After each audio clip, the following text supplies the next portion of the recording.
Mayong hapon, gikan sa Solar News Channel Manila. Ako si Menchu Antigua Makapagal.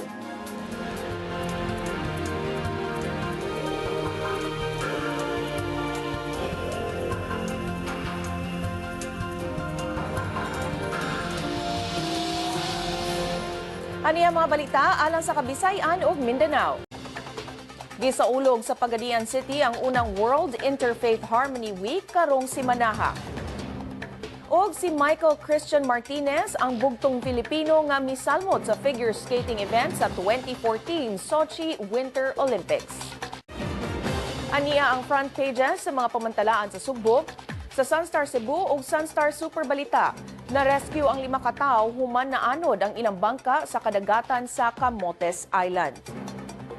Og sa Cebu Daily News, gi-raid ang usa ka call center sa Banawa, Cebu City nga giingong nag-operate og mail order bride scheme. Atong sayro ng front pages sa mga pamantalaan sa Mindanao. Sa Sunstar Davao, headline karon ang pag-atubang ni Davao City Mayor Rodrigo Duterte sa Senado kalabot sa rice smuggling sa nasod. Sa Bandera Mindanao, gilabayan og granada ang usa ka simbahan sa Zamboanga City.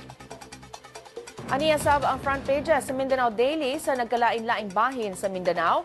Sa Northern Mindanao, gi-update ni Villanueva Misamis Oriental Mayor Julio Uy ang plano sa power plant o sa relocation sa mga maapektuhan. Sa Western Mindanao, gitulis na sab ang usa ka courier company sa Ipil, Zamboanga, Sibugay. Sa Caraga, milingkod na isip bagong police director sa Caraga si Chief Superintendent Dominador Aquino. Og sa Davao, gibutsyag sa Bangsamoro Islamic Freedom Fighters nga taliwala sa kagubot sa Mindanao, dunay laing miyembro nga nag-uma. Namatay ang usa ka barangay kagawad ug nasamdan ang laing tulo ka pasahero sa disgrasya sa kadalanan sa Zamboanga del Sur. Si Jong Kajon adunay detalye niini. Jong? Mencho, gideklara ng patay pag-abot sa Zamboanga del Sur Medical Center sa Pagadian City ang pasaherong si William Canoy, barangay Kagawad sa barangay Poblasyon Pitugo, Zamboanga del Sur. Usa si Canoy sa sakay sa mini elk truck nga natuwad Sabado sa buntag didto sa National Highway sa Purok Malipayon, barangay Sumadat, Dumalinaw, Zamboanga del Sur. Puno sa karga ang truck nga gikan sa Cagayan de Oro City padulong unta sa Pitugo, Zamboanga del Sur dihang nawad-an sa kontrol ang driver nga si Terso Andam. Ang ubang nasamdang biktima lakip ng driver gidala sa Zamboanga del Sur Medical Center. Temporaryo ang gidetain ang driver nga si Terso Andam o gi-impound ang sakyanan dito sa Dumalinaw Municipal Police Station. Samtang gihikay ang kaso batok nini. Mincho? Daghang salamat, Jong Kajon, reporting gikan Pagadian City.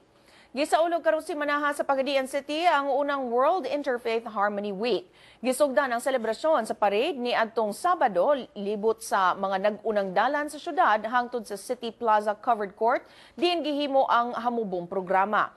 Ang Interfaith Harmony Week celebration gipasubay sa Republic Act 10525 nga mideklara sa unang semana sa Pebrero matag tuig isip World Interfaith Harmony Week. Sa ubang dapit sa kalibutan, una kining gihimo sa nasod sa Jordan o gisagop sa United Nations aron ipatuman sa ubang mga nasod. Si Zamboanga City Mayor Ben Climaco mo'y author sa RA 10525 dihang siya kongresista pa o gipirmahan ni Presidente Aquino ang maong balaod sa miaging tuig. Mga lain-laing agencies sa kagamahanan gimanduan sa pagtamod sa selebrasyon sa tinguha nga makabot ang maayong relasyon sa tanang relihiyon sa nasod. Kung buot ninyo matanaw pag-usabang episode karon sa Solar News Cebuano, i-like ang among Facebook page, Solar News Cebuano. Bisitahi sab ang among website, www.solarnews.ph. Alang sa inyong mga sugyot o komentaryo, mahimo sab ninyo kining i-email sa solarnewscebuano@solartv.ph. Og mao kadto ang Solar News Cebuano hangtod ug mapuhon. Ako si Menchu Antigua Makapagal. Daghang salamat ug pag-amping Kabisayan ug Mindanao.